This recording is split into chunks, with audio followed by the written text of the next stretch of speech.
अब ये उल्टा लटका हुआ संसार रूपी वृक्ष, इसकी जो डिटेल है 15वें अध्याय के श्रीमद् भगवत गीता के अध्याय नंबर 15 श्लोक नंबर 16 और 17 में कंसेप्ट क्लियर हो जाएगा। देखिएगा श्रीमद् भगवत गीता और ये श्लोक नंबर 16 और अध्याय नंबर ये 15। इसका अनुवाद यहां किया है कि वैसे ये श्लोक यहां से देखिए, संस्कृत अच्छी तरह समझ में आओगी। दिवौ इमौ पुरुषौ लोके, इस लोक में दो पुरुष हैं, दो परमात्मा हैं, एक सरपुरुष एक अक्षर पुरुष। इस पुरुष को हम यहां दोनों जगह लगा देंगे, सरपुरुष और अक्षर पुरुष। और इसी प्रकार नासवान, सरकार तो होता नासवान, अक्षर होता विनाशी। सर्वाणी भूतानि कटुष्ट अक्षर उच्यते। इसका अर्थ यह बनता है कि इस लोक में, मिट्टी वाले पृथ्वी वाले लोक में जो नासवान स्थिति के लोक हैं, अक्षर पुरुष और सरपुरुष के, इसमें दो पुरुष हैं इस लोक में, सरपुरुष और अक्षर पुरुष। और इसी प्रकार इनके अंतर्गत जितने भी प्राणी हैं, भूतानि माने प्राणी, वो तो नासवान है और जीवात्मा किसी की मरती है नहीं, ये तो अंडरस्टूड है, गधे की बिना मरती। यहां अनुवाद किया इन्होंने, देखिएगा। इस संसार में सर माने नासवान और अक्षर माने अविनाशी भी दो प्रकार के पुरुष माने परमात्मा कहे हैं, दो परमात्मा पुरुष कहे हैं। और संपूर्ण प्राणियों के शरीर तो नासवान है और जीवात्मा को अविनाशी कहा जाता है। फिर यहां कहा कि उत्तम पुरुष है तू अन्य, उत्तम पुरुष है तू अन्य परमात्मा इति उदाहरते। उत्तम पुरुष तो इन दोनों से अन्य है, सरपुरुष से और अक्षर पुरुष से। उत्तम पुरुष है तू अन्य परमात्मा इति उदाहरते। ये लोग तरम जो तीनों लोकों में प्रवेश करके अविश्य विभर्ति अवैश्वर है, जो तीनों लोकों में प्रवेश करके सबका धारण पोषण करता है, वो है अविनाशी परमात्मा वास्तव में। अपने आत्माओं, जैसे ये सरपुरुष है, ये तो सीधा ही अंडरस्टूड है, नासवान है। और अक्षर पुरुष, इसको अविनाशी क्यों कहा? अविनाशी पुरुष तो इसका मतलब नाश नहीं होना चाहिए इसका, लेकिन इसको डिफाइन करने के लिए, इसको डिफीड करने के लिए, इसको फेल करने के लिए आगे कहा है कि उत्तम पुरुष है तू अन्य। इन दोनों से और है पुरुषोत्तम यानी श्रेष्ठ भगवान, और जिसको परमात्मा कहा जाता है, वही तीनों लोकों में प्रवेश करके सबका धारण पोषण करता है, वो है अविनाशी परमात्मा। अब जैसे ये देखिएगा उल्टा लटका हुआ संसार रूपी वृक्ष, ये तो है परम अक्षर पुरुष। उत्तम पुरुष है तो अन्य, वो ये है उत्तम पुरुष तो अन्य। और इसके तीन लोक हैं, जैसे ये तो गुप्त हैं, ऊपर के लोक हैं, और ये अक्षर पुरुष के, ये सरपुरुष का लोक है, और इसी के फिर आगे ये सरपुरुष का ये व्यवस्था है। तो ये अक्षर पुरुष है, ये सरपुरुष है, और ये तीनों गुण रूपी शाखा है। ये तो बहुत नीच आगे चल के भगवान है, स्वामी है। अब ये यहां से पौधे को यानी पेड़ को खुराक आहार पालन पोषण कहां से होता है? मूल से होता है, जड़ों से होता है। तो जड़ रूपी वो परम अक्षर ब्रह्म है, वो तो उत्तम पुरुष है तू अन्य, ये है वो परमात्मा। ऊर्ध्व मूलम अधः शाखम, नीचे को शाखा वाला, ये संसार रूपी वृक्ष है। अब गीता ज्ञान दाता ने और बताया को नहीं, ऊपर न जड़ नीचे न तीनों और शाखा है। अब परमात्मा ने बताया कि अक्षर पुरुष एक पेड़ है, ये अक्षर पुरुष तना है, और सरपुरुष वाकी डार, और तीनों देवा शाखा हैं, ये पात रूप संसार। लेकिन ये गुप्त है, ये दास बताने के लिए भेजा है कि ये कौन है। परमात्मा को तो पता ही था, लेकिन स्वयं अपने आप को कहे तो नहीं सच्चा हो, तो इसके लिए एक मीडिएटर की जरूरत पड़ती है। ये दास मीडिएटर बना है आप और भगवान के बीच में, आपको परमात्मा समझाने के लिए। पुण्यात्माओं, पहले परमात्मा की परिभाषा यानी डेफिनेशन ऑफ गॉड सुनाते हैं, प्रभु की परिभाषा। प्रभु माने स्वामी, खुदा। अब जो जितने सतर का खुदा है, जितने सतर का अल्लाह है, वो उतने सतर का अल्लाह है, उतना उसके उतनी शक्ति उसमें है। जैसे तहसीलदार भी साहब कहलाता है और एसडीएम को भी साहब बोलते हैं, सब डिविजनल मजिस्ट्रेट को, और डिप्टी कमिश्नर डीसी को भी साहब कहते हैं और कमिश्नर को भी साहब कहते हैं।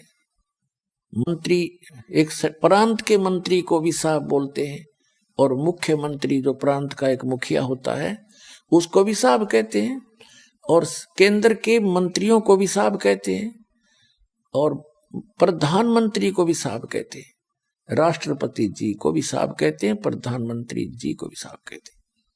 ये सभी प्रभु हैं, ये सभी खुदा हैं, ये सभी गॉड हैं अपने अपने सतर के। इनकी शक्ति को नकारा नहीं जा सकता, लेकिन इनका कंट्रोलर एक है, राष्ट्रपति और फिर प्रधानमंत्री। ओवरऑल कंट्रोलर तो राष्ट्रपति है, लेकिन वर्किंग उसका जो नुमाइंदा है प्रधानमंत्री, ओवरऑल कंट्रोलर होता है राष्ट्रपति जी का नुमाइंदा इंडिया के अंदर। तो ये इसी प्रकार इस पूरे ब्रह्मांडों की स्थिति को समझेंगे हम, ऐसा ही है जैसे मेंबर ऑफ पार्लियामेंट भारत की एमपी की जो सीट है वो 500 हैं, वो सभी एमपी साहब कहलाते हैं, मेंबर ऑफ पार्लियामेंट। और जैसे प्रत्येक प्रांत के अंदर अलग से एमएलए सीट होती है, वो एमएलए साहब कहलाते हैं। तो ये सभी साहब हैं, लेकिन इन सब साहबों का एक कंट्रोलर है, ये वो सब उस एक साहब के भी हैं, ये स्वयं सब साहब भी हैं और ये सारे उस एक साहब के, एक खुदा के हैं, प्रधानमंत्री के नुमाइंदे। उस ये भी साहब है अपने सतर के। अब जैसे किसी ने रजिस्ट्री करवानी है तो वो चाहे किसी से संबंध रखता, उसका काम तहसीलदार से ही होगा, तो उसके लिए वो तहसीलदार साहब है, उससे ही काम बनेगा, उसको उसने प्रार्थना पत्र लगाना पड़ेगा।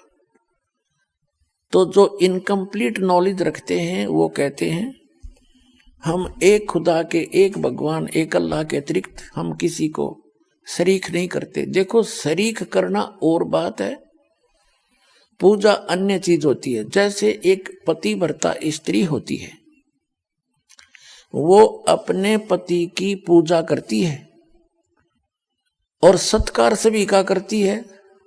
जैसे जेठ है बड़े भाई की तरह, जेठानी है बड़ी बहन की तरह, देवर है छोटे भाई की तरह, देवरानी है छोटी बहन की तरह, ननंद है उनको अपनी बहनों की तरह।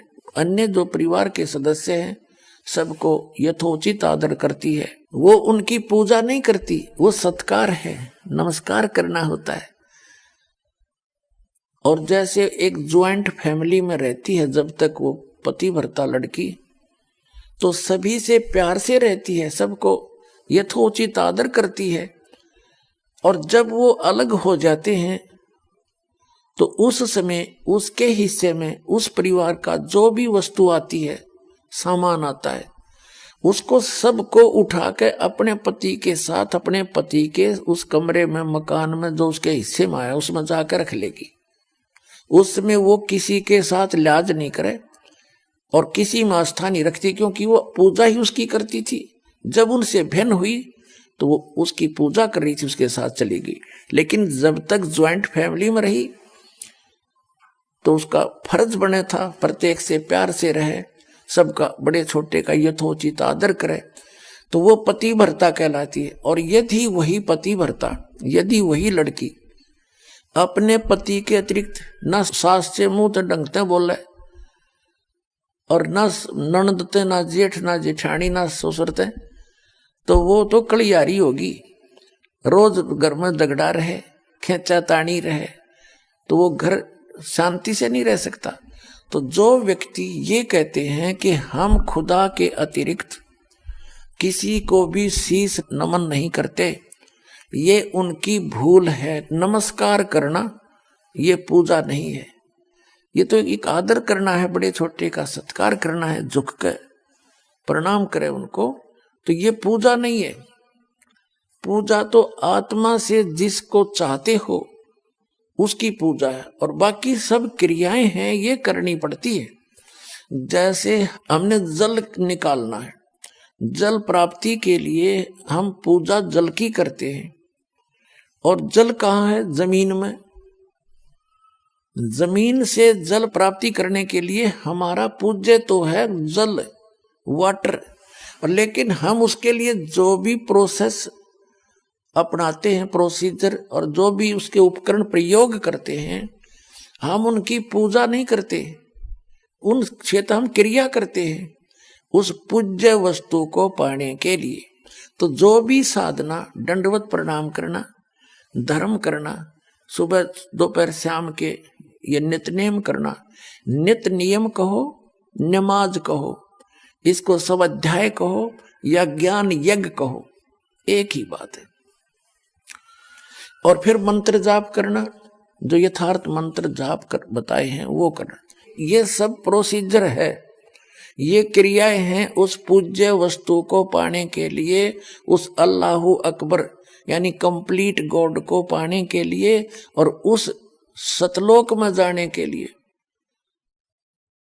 जहां सदा सुखी रहता है प्राणी। तो उसके लिए हमारा पूज्य तो है अल्लाहु अकबर। और बाकी जो उसको पाने के लिए, जैसे जल प्राप्ति के लिए हमने बोकी लगानी पड़ती है, पाइप नीचे उतारना पड़ता है, उसके बाद फिर हैंडपंप लगाना पड़ता है, और फिर हैंडपंप की भी साधना करते हैं, ऐसे हिलाते हैं, तो उससे वो पूज्य वस्तु प्राप्त होती है जिसके लिए हमने सब क्रियाएं की थी। तो इसी प्रकार जो हमारे पूज्य परमात्मा हैं, कबीर देव, कबीर अल्लाह, और वो स्थान पाने के लिए जहाँ कोई दुख नहीं है, वहां जाने के लिए हमने ये सब क्रियाएं करनी होती हैं। नमस्कार करना पूजा नहीं, और नमस्कार करे बिना अभिमान नहीं जावे। अभिमान वाले को भगवान नहीं मिल सकता। आधिनी के पास है पूर्ण ब्रह्म दयाल, मान बड़ाई मारियो बे अदबी सरकार। आज दास बताना चाह रहा है कि जैसे एक प्रांत है, एक स्टेट, उसमें एक मुख्यमंत्री होता है और अन्य उसके मंत्री होते हैं। तो इस एक प्रांत में मुख्यमंत्री का रोल करता है ये ब्रह्म सरपुरुष, जिसने कुरान शरीफ का ज्ञान दिया, जिसने बाइबल का ज्ञान दिया, जिसने श्रीमद् भगवत गीता का ज्ञान दिया, जिसने चारों वेदों ऋग्वेद, यजुर्वेद, सामवेद, अथर्ववेद का ज्ञान दिया। ये एक ब्रह्मांड के अंदर मुख्यमंत्री का रोल करता है, और इसके 3 पुत्र हैं, रजगुण ब्रह्मा, सतगुण विष्णु, तमगुण शिव जी। ये इसके प्रधान हैं, 3 एक विभागीय मंत्री हैं। इसके इनके अतिरिक्त, इनके अंतर्गत और बहुत से देव हैं, जैसे वरुण जल का देवता, और सूर्य देवता जो सभी प्रकाश स्रोतों का इंचार्ज है। जैसे कोई बिजली महकमा है, बिजली महकमे का जो मंत्री है, जिसे पावर मिनिस्टर बोलते हैं, वो कोई पावर हाउस नहीं होता, कोई जड़ नहीं है, वो एक व्यक्ति है चलता फिरता। वो एक मंत्री है, कंट्रोलर है उस बिजली के महकमे का। इसी प्रकार जैसे इरिगेशन मिनिस्टर होता है, यानी सिंचाई नहरों का मंत्री, तो वो नहर नहीं होता। ऐसे ही सूर्य देव है, सूर्य एक देवता है। वो सभी ये जो आग का गोला सूर्य आपको दिखाई देता है, इन ऐसे ऐसे बहुत गुणे सूर्य हैं इस सौर मंडल में, और इन सभी प्रकाश स्रोतों का वो इंचार्ज है, वो मंत्री है अलग से। और जैसे जितने भी पृथ्वी हैं, इनका भी एक देव है, पृथ्वी देवी है। इन सभी ग्रहों की वो संचालक है, उसके अंतर्गत आते। तो ये सभी देवता हैं, ये सभी स्वामी हैं, अपने अपने विभाग के साब हैं, खुदा हैं, अल्लाह हैं। ये सारे खुदा हैं, लेकिन ये इन सब का ओवरऑल कंट्रोलर जो खुदा है, जो असंख्य ब्रह्मांड का स्वामी है, वो अल्लाह ताला है। उसको इसलिए तो अल्लाह ताला का, इसलिए उसको अल्लाहु अकबर का, बड़ा भगवान का। इसका मतलब छोटे भगवान भी हैं, छोटे खुदा भी हैं, तभी तो उसको बड़ा का ना, बड़े कहने की आवश्यकता नहीं थी, जब और खुदा होते ही नहीं थे। अगर और प्रभु ना होते और स्वामी ना होते तो उसको बड़ा कहने की क्या आवश्यकता थी।